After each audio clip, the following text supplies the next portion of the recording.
Terceiro bloco começando aí. Já visto o artigo 1º, já visto o artigo 2º, já visto o artigo 3º, já visto o artigo 4º. Oh, ele sabe contar. Agora é a vez do artigo 5º do Código Civil.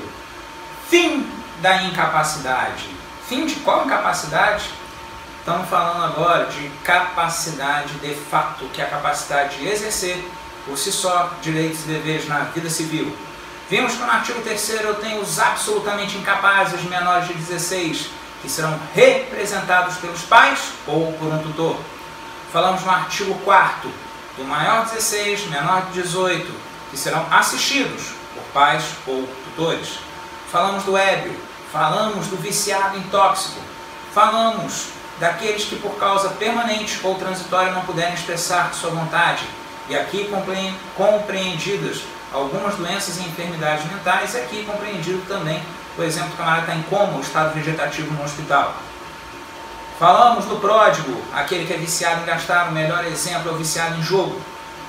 E falamos do índio, que não é contemplado mais pelo Código Civil de 2002, ao contrário do que acontecia no Código Civil de 16, onde ele era tratado como incapaz. No Código Civil de 2002, o índio foi deixado por conta da legislação especial. Artigo 5º agora, fim da incapacidade.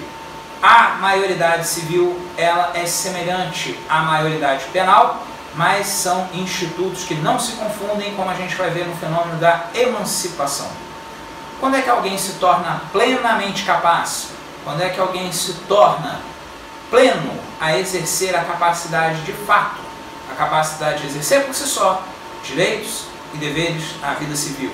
Ao completar 18 anos completos, é aquela mágica que eu falo, deu 0 hora do dia que você nasceu, do seu aniversário, quando você completou 18 anos, eis que para o direito civil um raio celeste te ilumina, te abençoa, e você que era incapaz passa a ser plenamente capaz na ordem civil. E agora você pode adquirir patrimônio, você pode vender patrimônio, você pode casar, e depois de casar você pode separar, você pode divorciar. Tudo isso sem pedir papai, mamãe, sem consultar tutor ou qualquer outra pessoa, porque agora você é pleno. Ah, mas eu tenho mais de 18 e eu vivo com meus pais e eles falam que eu tenho que obedecer eles. Filhinho, se você tem mais de 18 e mora com papai e mamãe, você tem que obedecer eles por uma questão de respeito, você está na casa deles. Quando tiver a sua casa, você faz o que você quiser. Ah, mas eu não dou conta mais do meu pai e da minha mãe. Com 18 anos eu posso sair de casa? Pode, papai e mamãe. Não tem como te impedir, não. A não ser que você tenha algum problema mental e papai e mamãe venham te interditar por causa disso. Mas, exceções à parte, você fez 18 anos. Quer sair de casa? Parabéns, a gaiola está aberta, passarinho. Boa! Ah, eu quero trabalhar. Com menos de 18 eu podia trabalhar? Na legislação trabalhista, a gente tem a hipótese do menor aprendiz, que com pelo menos 14 anos de idade já poderia trabalhar. E aí eu pergunto, com menos de 16, papai e mamãe teriam que participar desse contrato de trabalho. 16 a 18, papai e mamãe continuam participando, não mais como representante, mas como assistente. E agora com 18, se você quiser sair de casa, arrumar um emprego, estudar, casar, você é pleno, a vida civil está te entregue. Claro que isso é uma presunção que o direito faz. Com 18 anos, você acha que você sabe mais da vida do que com 17 anos, 11 meses e alguns dias? É uma presunção. Com 18 anos, imagina-se que você já passou por alguma experiência de vida, imagina que você já recebeu informação, ensino, educação e que agora, sim, você pode gerenciar sua vida civil. Conheço pessoas de 20 e poucos, 30 e poucos anos extremamente maduras. Conheço pessoas de 15 anos maduras. É uma presunção que a lei faz. Então, critério cronológico, 18 anos, você adquire a maioridade, tanto civil quanto penal, e você se torna plenamente capaz para o exercício dos atos da vida civil, sem necessidade mais de um assistente. Porém, a grande importância do artigo 5º não é tanto a regra do caput, que é simples de ser entendida, mas, sobretudo, as hipóteses do parágrafo único. Parágrafo único do artigo 5º. Cessará para os menores a incapacidade. Vamos ver hipóteses de antecipação dos efeitos da maioridade. Não é que, como diz aí a nossa seleta clientela, não é que o camarada vai deixar de ser de menor. Ou expressão horrorosa. não é que ele deixa de ser menor. O que vai acontecer é que vão cessar os efeitos da menoridade, ou seja, eu vou antecipar os efeitos da maioridade, ele vai se tornar pleno, ele vai se tornar plenamente capaz, mesmo não tendo 18 anos. Tem uma idade mínima para o parágrafo único do artigo 5º? Sim. Você tem que ser pelo menos relativamente incapaz para poder ter os efeitos da maioridade antecipados. Logo, a idade mínima para a emancipação, por exemplo, são 16 anos. A idade mínima para o casamento são 16 anos. E a gente vai falar das hipóteses do parágrafo único, cada um dos seus incisos. Inciso primeiro: cessará para os menores a incapacidade pela concessão dos pais ou de um deles na falta do outro, mediante instrumento público, independentemente de homologação judicial ou por sentença do juiz, ouvido o tutor, se o menor tiver 16 anos completos. O inciso primeiro, ao seu final, traz a idade mínima para que filhinho seja emancipado. Filhinho tem que ter pelo menos 16 anos completos. Tem que ser, portanto, relativamente incapaz, no mínimo. Regra para a emancipação: papai e mamãe podem ir no cartório e emancipar. Papai e mamãe vai no cartório, emancipa o filhinho e pronto, está emancipado. Ah, mas emancipou o filhinho para quê? Para o filhinho casar? Não necessariamente. Casamento é hipótese do inciso segundo. Papai e mamãe emancipou o filhinho para ele administrar seu próprio patrimônio? Pode ser que sim, pode ser uma das hipóteses. E papai e mamãe juntos têm poder para emancipar o filhinho. Basta ir no cartório. Não precisa de autorização judicial. Tem que ser os dois? Tem que ser os dois, papai e mamãe. E se um deles faltar, se não tiver um dos dois? Aí, obviamente, questão, como dizem os penalistas criticando o direito civil, bom senso. Na falta de um, basta o consentimento do outro pai para emancipar o filho em cartório. Ah, mas não tem pai nem mãe. E o menor, o filhinho, está confiado a um tutor. Tutor pode emancipar? Tutor não pode emancipar. Ah, mas e a parte final do inciso primeiro, do parágrafo único do artigo 5º? Não é o tutor que emancipa. Se filhinho, maior de 16, menor de 18, por alguma hipótese, tiver o interesse jurídico de ser emancipado, vai ter que ser pela via judicial. Quem vai emancipar ele não é o tutor, mas sim o juiz. É a sentença, é a martelada, é a canetada do homem da capa preta, que não é o Batman, que vai emancipar o filhinho. E nesse procedimento, o tutor será ouvido. Claro que o tutor conta, claro que o tutor pesa, claro que o juiz vai levar em consideração. Porém, o juiz exerce o livre convencimento motivado. Ele pode ir contra o depoimento, o relato, a prova oral do tutor, por entender que o tutor não está resguardando, defendendo, respeitando o melhor interesse do incapaz. E aí, jogamos ao inciso segundo agora. Cessará para os menores a incapacidade pelo casamento. Mas como é que casa se ainda é menor de 18? Nesse caso do casamento, nesse caso do inciso segundo, é um pouquinho diferente. Papai e mamãe vão lá e emancipam o filhinho? Não. Papai e mamãe vão no cartório e autorizam o filhinho ou a filhinha a casar. E quando é que ele estará com os efeitos da maioridade antecipados? Quando casar. Não entendi. Se papai e mamãe autoriza a filhinha, por uma convicção religiosa qualquer, a casar com menos de 18, e está lá a autorização da filhinha, e a filhinha casa no religioso, mas não casa no civil, ela entrou no artigo 5º, parágrafo único, inciso 2º, não entrou não. Porque o casamento que a gente está falando aqui não é um casamento religioso, a gente está falando do casamento civil, a gente está falando de um ato formal, a gente está falando de uma coisa que já foi vista como um contrato e hoje é visto como algo misto, eclético, um ato complexo. Depende do acordo de vontade, mas também depende da homologação do Estado. É esse casamento civil, o casamento do inciso segundo. Mas é menor de 18, como é que casa? Papai e mamãe. Papai e mamãe foram lá no cartório e autorizaram o filhinho a casar. Se casar, quando casar, aí sim vai antecipar os efeitos da maioridade, como se 18 anos ele tivesse, e ele passa a exercer, por si só, a capacidade de fato, o exercício pleno de direitos e deveres na ordem civil. Questão que sempre é cobrada em prova. Emancipado, maior de 16, menor de 18. Porque os pais emanciparam ou porque ele casou? Inciso primeiro, inciso segundo. Comete um crime. No direito penal, a maioridade civil, a antecipação da maioridade civil vai interferir no direito penal? Sempre cai essa questão. Essa questão é tradicional, tradicionalíssima. Cai na OAB, cai em concurso.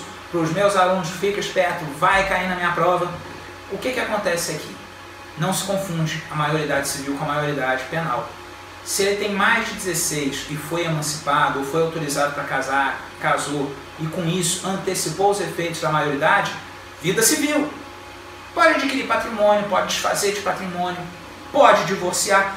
E se ele divorciar, inciso segundo, já que foi o casamento que tornou ele pleno, o divórcio não vai retroceder ele à condição de incapaz.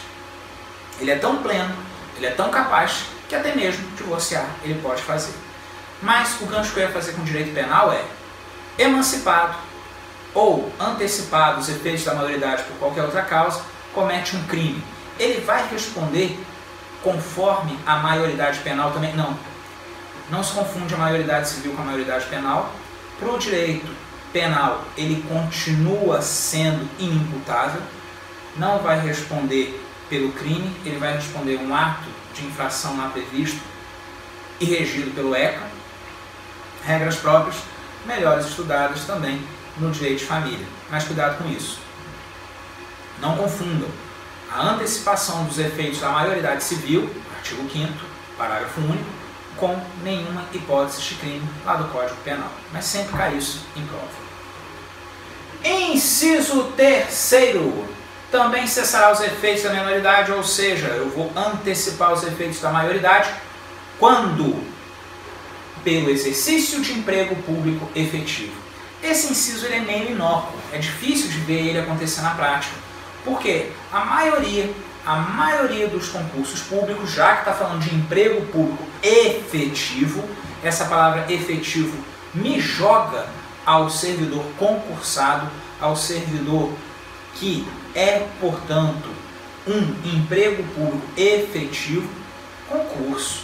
Por que eu não vou ver muito esse inciso 3º na prática? Porque a maioria dos editais vai pedir como requisito para o candidato que ele já tenha 18 anos. Por isso, é um artigo que, na prática, a gente não vai ver muita utilização dele nesse inciso. Agora, havia uma hipótese de escolas de formação militar, aonde o camarada poderia terminar o que era equivalente a uma formação de ensino médio, e ele terminaria essa formação como militar, porém com 17 anos, quase completando 18, mas ainda incapaz. Então esse inciso ele era bem previsto e ainda com algumas exceções, raro que seja, mas ainda cabia para esse caso do camarada de alguma escola de formação militar que se tornava militar, ou seja, ele tinha a capacidade de exercer a vida de caserna e não podia gerenciar sua vida civil. Ele ia ter que continuar batendo continência para papai e mamãe dentro de casa, sendo que na rua ele já era militar. Então era uma hipótese que antes existia e que antes o inciso 3º fazia sentido, pelo menos como resquício a esses militares, desses cursos, dessas escolas de formação. Inciso 4º. Pela colação de grau em curso de ensino superior. Colação de grau em curso de ensino superior não é curso técnico profissionalizante, não é cursinho preparatório, é faculdade, é 3º grau, é um curso superior reconhecido pelo MEC. No inciso 1º, o que prova a emancipação do incapaz? Papai e mamãe foram no cartório e emanciparam, e eu vou ter uma certidão dessa emancipação. No inciso 2º, eu eu vou ter a certidão do casamento. No inciso terceiro, eu vou ter a aprovação, a nomeação, a posse em emprego público efetivo. E no inciso quarto, diploma.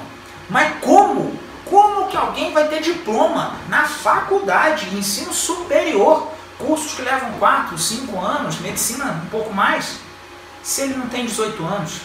Aqui, meus queridos, eu estou falando do superdotado e não estou falando do tamanho da genitália de ninguém, não. Eu estou falando de pessoas com desenvolvimento mental extremamente avançado. Eu estou falando de gênios. Para os nerds aí de plantão, aquele The Big Bang Theory, que tem lá o Sheldon, que tem o Leonard, é gente daquele naipe, é o camarada que com 12, 13 anos encerra já o ensino médio, já formou no antigo segundo grau, e ingressa numa faculdade, e gênio que é, consegue terminar o ensino superior com menos de 18 anos de idade.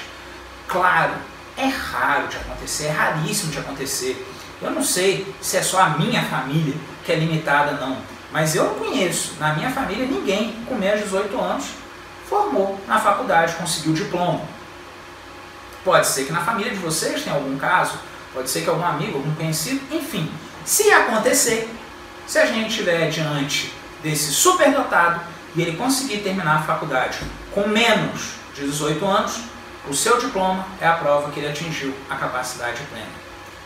Encerrando o artigo 5º, parágrafo único e as causas de antecipação dos efeitos da maioridade, eu tenho aqui o inciso 5º, pelo estabelecimento civil ou comercial ou pela existência de relação de emprego, desde que, em função deles, o menor de 16 anos completos tenha economia própria. Como que eu decoro um inciso desse tamanho? É difícil. E primeira fase de concurso, primeira fase de OAB, costuma ser uma decoreba, costuma ser a legislação seca, cruel, você não está ali com a lei para consultar e costuma cair a lei na sua integridade. Mas temos palavras-chave e as palavras-chave do inciso 5º, do parágrafo único do artigo 5º, está aí no final, economia própria. Alguns exemplos que eu trago já ao longo de mais de 10 anos no ensino superior. Um atleta com seus 15 anos, não pode. Porque para eu estar falando aqui de antecipação dos efeitos da maioridade, ele tem que ser pelo menos relativamente incapaz, ele tem que ter pelo menos 16 anos. Então, com 16 anos completos, um atleta que já tenha ganhado prêmios, que já tenha acumulado patrimônio, que isso, que aquilo, e que muitas vezes papai e mamãe estão brigando para administrar o patrimônio desse atleta, ele pode sim reivindicar sua capacidade plena, demonstrando que ele tem economia própria. Diferente do que acontece nos outros casos, com exceção da parte final do inciso 1º, aqui eu vou precisar do juiz. Aqui, o incapaz vai ter que convencer o juiz que ele possui economia própria. Outro exemplo que não seja o atleta poderia ser um artista, um ator, uma atriz, um apresentador, que com seus 17 anos, por exemplo, já possui renda, já possui patrimônio e entende ter discernimento suficiente para gerenciá-lo, sem papai, sem mamãe, sem tutor, sem assistente.